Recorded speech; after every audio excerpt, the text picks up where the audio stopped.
ये खित्ता आप लोग समझते हो वीरान और बंजर कोनों में इस खातिर जमा हो रहे हैं।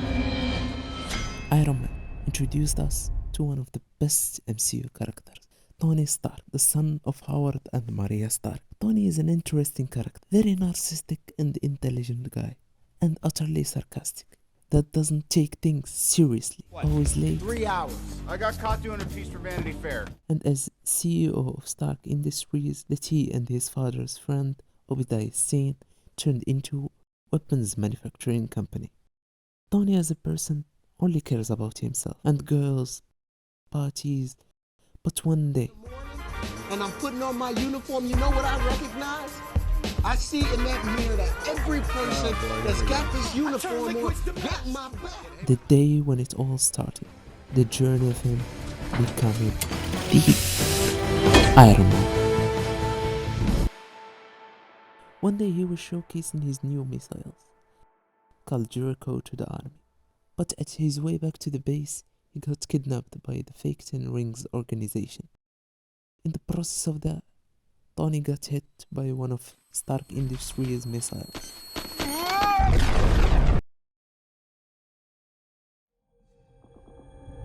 And some shrapnels got into his heart.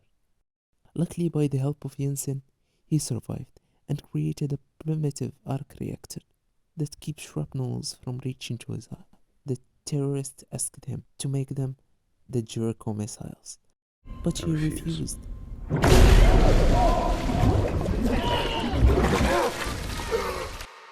Jensen kept trying to convince him to accept, and he succeeded, but they had something else in mind. They were working secretly on a suit of armor.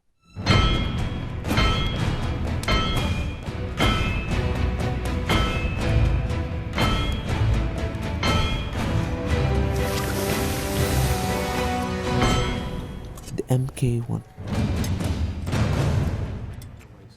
Sadly, Jensen died, trying to buy Tony some time to finish the MK1 and fight his way out.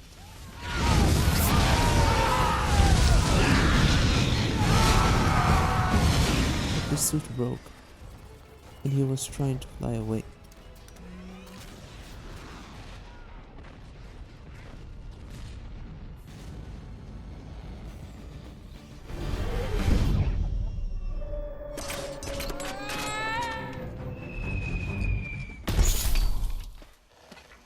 Fortunately, he was safe after he crash landed in the middle of the desert. He wandered in the desert for a while, till he got found by his friend Rhodey. And when he got home, he decided to stop manufacturing weapons. Immediately, I am shutting down the weapons manufacturing division of Stark International. And Obadiah Stane, Tony's partner, tried to convince him to keep selling weapons again. But Tony kept on denying. Obadiah neglected Tony's order, kept selling weapons behind Tony's back till he found out. He found out that he's the one that hired the 10 Rings to kill him. Obadiah took the MK1 parts from the 10 Rings and reassembles it, and made his own suit, the Iron Man. Where do you think you're going? But he needed a power source, strong enough to power up the suit. He couldn't replicate Tony's arc reactor. Then he stole it. He stole it from his chest. He left Tony on the verge of death. Luckily, Tony found his old arc reactor that Pepper, Tony's assistant, kept as a trophy. Proof that Tony Stark has a heart. Tony suits up.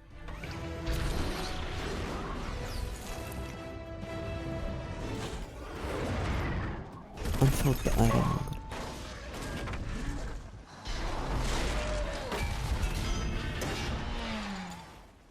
Divert power to chest RT.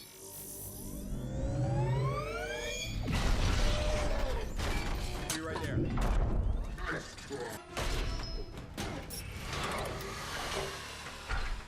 He won, and Obadiah dies.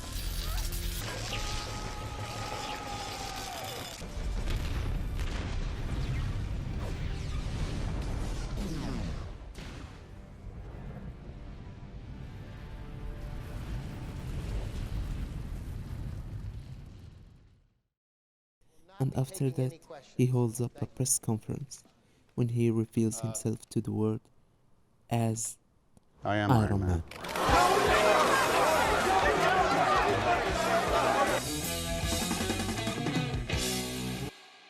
Iron Man 1. It's an iconic Marvel movie. It still holds up to this day. The movie, directed by Jon Favreau and Robert Downey Jr., portrayed Tony Stark and brought him to life so amazingly. The movie speaks about the topics of ego and narcissism, about morality of selling things that can kill people, weapons that can destroy houses, even cities. We saw this similar topic addressed in Christopher Nolan's Oppenheimer, the guilt of creating a weapon that kills a lot of people, and realizing that you have to stop. Tony at first didn't care about anything, always partying, having fun. After he got kidnapped and after Jensen saved his life, he realized that he got a second chance to do things differently, to make things better. And he did. When he got back, he stopped selling weapons. He started to change. One of my favorite scenes in the movie, when he asked Pepper to help him change his arc reaction, and him realizing that he's not invisible, that he needs help. It's okay to ask for help. All of this money and power means nothing when you don't have anybody. You try to change this to the better, to save lives, to have a family. This movie is great, and the CGI still looks very good. What I didn't like about it is Obadiah Stane's character. Very generic villain. I didn't really care much about him. He's just there to be the antagonist. What we loved about the Iron Man, it's simple story, but with deep meanings. Focusing on the journey of a selfish, careless person into a guy that would sacrifice himself to save the world. Iron Man.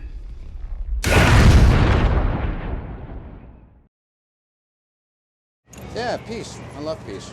I'll be out of a job with peace.